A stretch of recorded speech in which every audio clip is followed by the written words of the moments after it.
তোমার এই মুগলি মিস্ত্রিটা নিবে চাইছে ওই 18,000 টাকা এবং 18,000 দিবে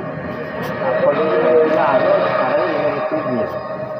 হ্যাঁ অর্ধা আবার পয়সা দিবে আর পয়সা দিবে ওগুলো আলাদা হয়ে তালা ছাড়া হয়েছে মিস্ত্রি নিবে চাইছে মুগলি হ্যাঁ হ্যাঁ টাকা ঘুরিয়ে দেবো এই 6-7 দিন থেকেই মানে টাকা অনেক কিছু মুগলি ফার্নিচারটা